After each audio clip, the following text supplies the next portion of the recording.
Hello everyone. Today we are going to see how to determine the absolute maximum moment in a bridge due to the moving load using influence line. So this is one of the application of influence line where we can find the absolute maximum function, for this case moment and shear. So the word absolute maximum moment means that not only you will find the maximum moment of the given um, moving load, but also the location. Like you have to specify the location also. So when we say maximum moment, most of the time in the question it will be maximum moment at point. Let's say in this simply supported beam, we say at point B, C, or D, or anywhere in the uh, B. So which means that the location is given to you, and let's say that the location is given to you here, and you have to find the maximum moment. But when the word absolute maximum moment, that means you need to figure out where the maximum moment in a beam it would be. And the similar case for the shear. For a for a point load, like if we have only one point load or we have a uniformly distributed load, that is very straightforward, because we know that the maximum moment uh, influence line is at the center of the simply supported beam, and if it is at the center, we're just applying the load there to get the maximum moment in a beam, absolute maximum moment. And even if it's a UDL also, we can just calculate the find the influence line for the moment at the center, and then apply the formula to get the maximum absolute maximum moment. But in this case, we have a moving load of two series loading. So in this case, this is a pickup truck, and we consider the first uh, load, or the first load in the axle, is 1200 kg, and the second will be 400 kg. And we want to know that what would be the absolute maximum moment in this case when this truck is moving from B to A, and where would you expect the absolute maximum moment to find.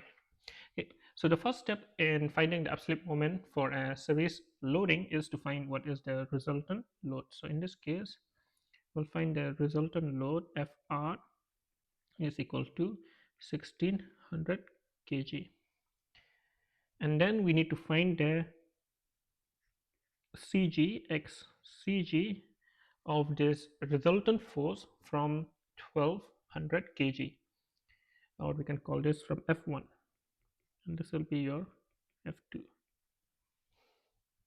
And we will use xcg. We have learned that the cg in this case will be summation of fi xi divided by summation of fi.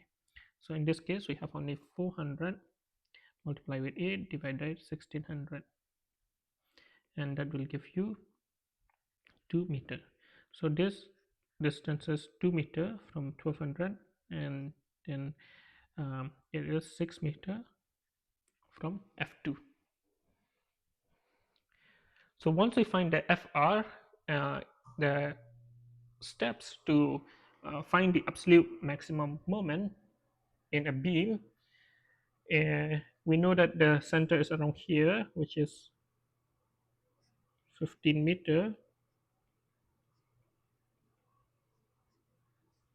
For this case, the way to put this load, series loading, the steps are to find which one is the minimum, which one the resultant force is close to the axle load. So in this case, this is 2 meter and this is 6 meter. So we know that this case 1200 is very close to the resultant force.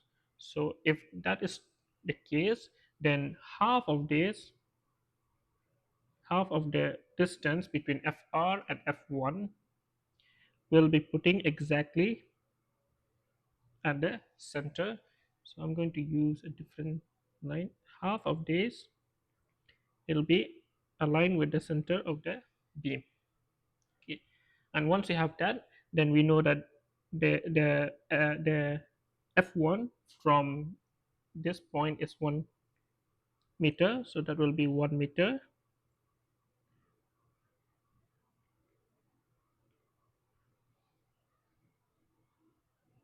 and that will be 1 meter.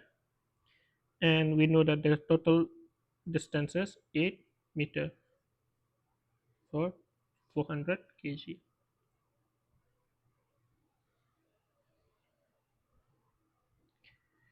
So now, once we have found the location of where to place the load, now we can finally find where the maximum moment would be.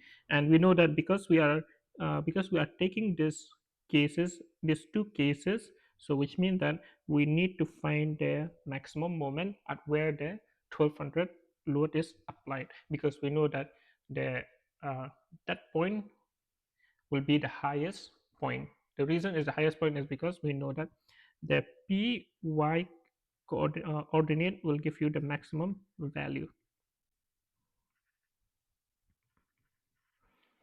So which means that if we put our coordinate here, that will give us the maximum value.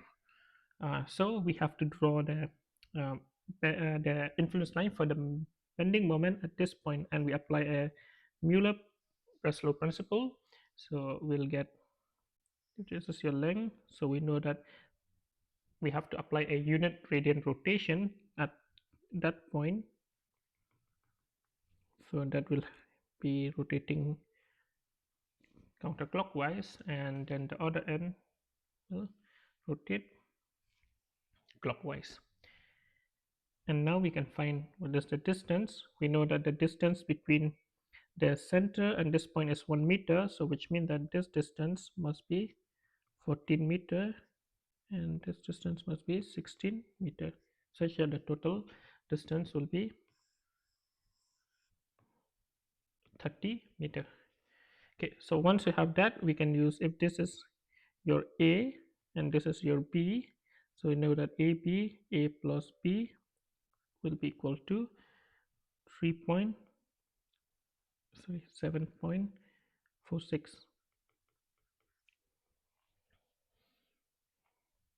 and the distance between the 400 from the support B is um, it's going to be 8 meter,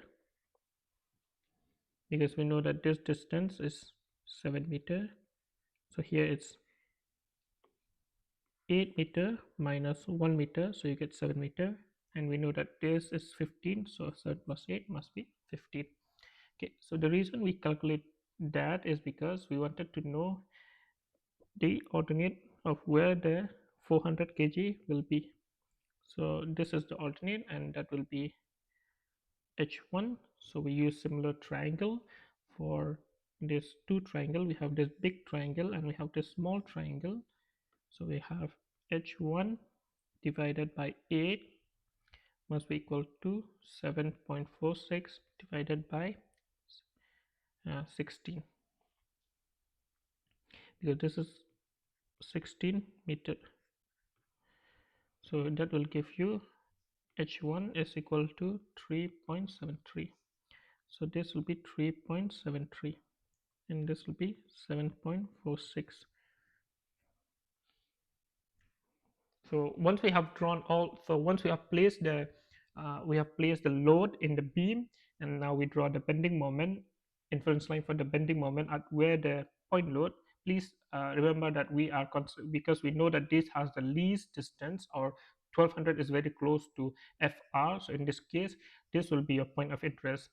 The other case is you can put also half of this, half between FR and 400, and put it at the middle of the beam. Then in that case, you'll be finding the bending moment, influence line for the bending moment at this point, because we are considering this second cases. But we already know that this has the least distance, so we know that this will be the one that will give you the absolute maximum moment.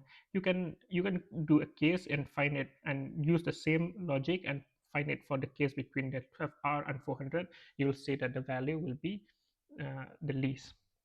So in this case, we are ready now to find the absolute maximum moment, and that will be 1200, because that is a point load. Ordinate will be 7.46 plus 400 into 3.73, and that will give 10444 kg meter. So that will be your maximum, absolute maximum moment. And so you can try, you can see that you apply anywhere the load, it won't exceed more than 10,444 kg meter. So which means that this value is your absolute maximum moment. You can place this load even at the center. You can say that uh, I'll put the center of this truck at the center of the beam, and you'll find that it won't exceed 10,444. Okay, so that is how to calculate the absolute maximum moment. And for B, to calculate the absolute maximum shear, in this case, we need to look at where the heaviest load is. So the heaviest load is here, 1200 kg. This is the least load. So because this is the heaviest load, so we're going to place exactly, and we know that for shear, um, the shear is either always at the support. It could be a support A or it could be a support B. But we already know that this 1200 here will be the maximum load. So we should place it over here. We can place over here also, but it'll be 1200 into 1, which give you 200. But if we place this load, if it move over here, then we have also the 400 kg into the calculation. So that will give you actually the absolute maximum for shear. So in this case, we are going to draw the simply supported beam, and we're going to apply the Mueller principle for shear. And there are two, but because this is a support, so the left one will be ignored, and so only the right one will come into picture. So then we can draw now the um, the influence line for the shear at A, and so that will be equal to 1, and the load will place exactly at 1, 1200, and then this is 8 meter, and we'll have here 400 kg. And if that is 8, this will be 22 meter. So that means the ordinate of 400, if this is your h1, we're going to use again similar triangle. H1 divided by 22 is equal to 1 divided by 30, and this will give you h1 is equal to 0.733. So this will be 0.733. And now the absolute maximum shear will be equal to 1200 into 1 plus 400 into 0.733, and if you plus them together you'll get 1493.2 kg. So that's how you find the absolute maximum shear for a moving load. So even if the load is greater than 3, like you have 3 uh, axle load or 3 service load, the concept is still the same. Even if you have 4 also, this concept will still be the same. Okay, so so that's how you calculate the absolute maximum moment and absolute maximum shear for a two moving load in a series. Thank you.